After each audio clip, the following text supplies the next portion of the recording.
Hi guys, bienvenue dans mon magnifique appartement, dans mon magnifique salon. Vous avez ma magnifique plante, tout est magnifique. Marcel qui est en train de rentrer dans la caméra. Pour ceux qui m'écoutent juste en podcast, en fait je suis en train de faire un podcast vidéo au moment où je vous parle. C'est pour ça que vous comprenez certainement pas pourquoi je suis en train de parler de Marcel, ma plante que vous ne voyez bien évidemment pas. J'ai reçu un message hier sur les réseaux sociaux d'une jeune fille dont je tairai le nom bien entendu, et son message m'a vraiment interpellée. Elle a vu que je parlais publiquement de sexualité, etc., et de la manière dont les femmes qui parlent de sexualité ou qui ont une sexualité épanouie peuvent être traitées dans la société, notamment traitées par les hommes, mais aussi traitées par des femmes qui ont en elles beaucoup de misogynie intériorisée, et qui ont du mal à accepter voilà, cette liberté de parole, cette liberté d'action, etc. Donc elle m'envoie un message. Elle me dit qu'elle a eu globalement beaucoup de relations sexuelles avec des garçons et qu'elle a l'impression d'être, et je cite, une grosse chienne. En colère, en colère, en colère, en colère. Alors moi, j'ai lu ça, je me suis dit mais attends. Quoi?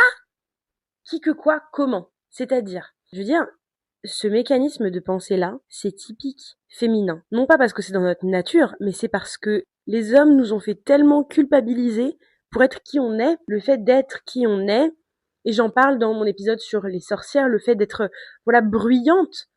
À l'époque, on pouvait nous dire, vous êtes une sorcière parce que vous êtes bruyante, et on vous bute, genre, ou on vous viole, juste parce que vous êtes qui vous êtes.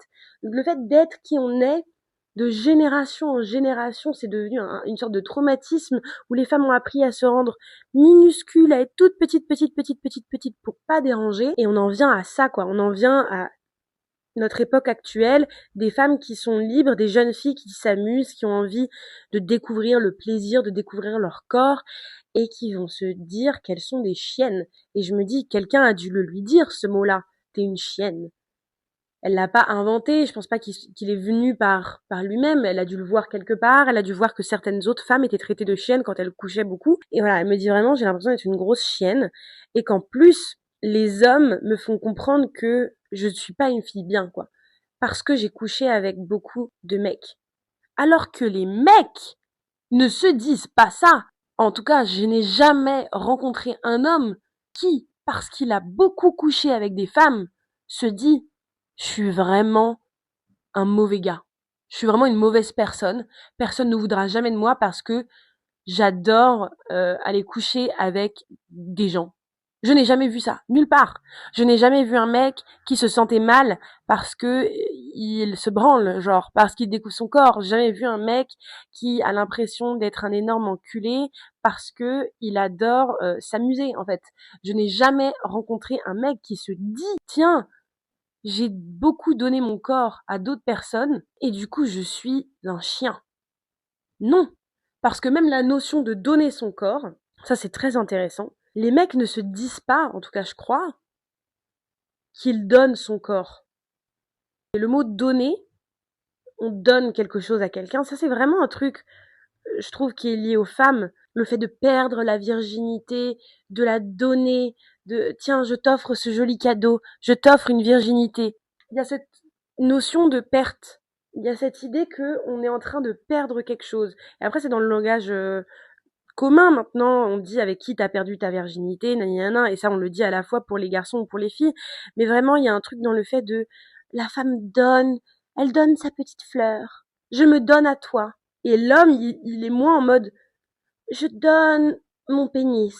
Non, enfin, je veux dire, c'est un élément de langage qui est beaucoup moins utilisé quand on vient parler des mecs, et beaucoup plus pour les femmes.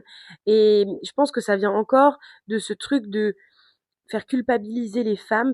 Genre, c'est extrêmement important. Alors oui, la notion de virginité, en plus ça change si vous avez une religion, etc. Ça peut vouloir dire beaucoup, même sans religion.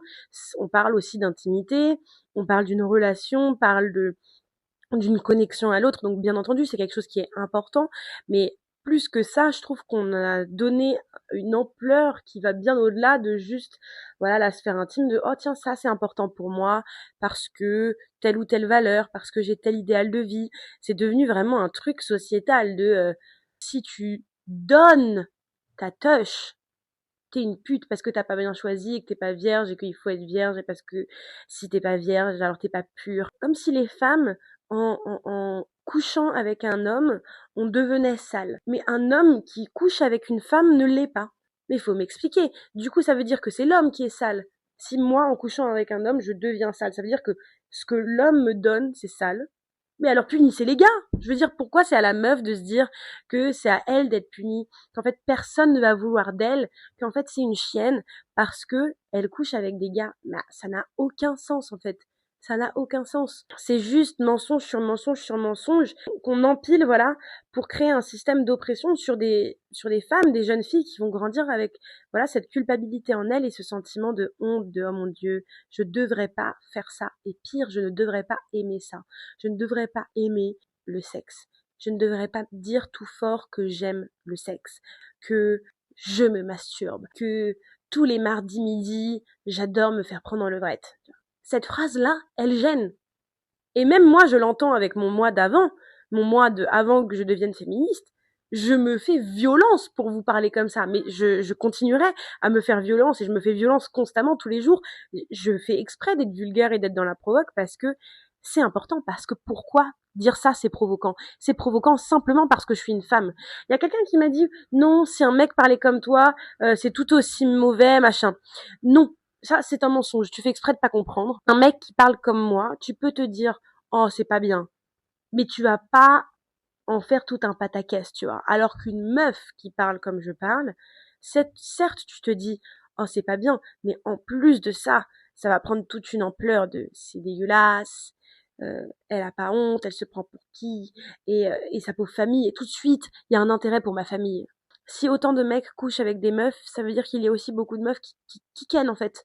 Et il y a en fait cette diabolisation du sexe, mais que quand il s'agit de la femme. Et surtout, cette idée que tu vas faire fuir les hommes parce que tu baises. Ça, c'est intéressant parce que ça vient dire quelque chose, encore une fois, du mythe de la vierge, de la pute et de la mère. Vous voyez ce mythe-là dont j'ai parlé plusieurs fois dans d'autres épisodes de podcast.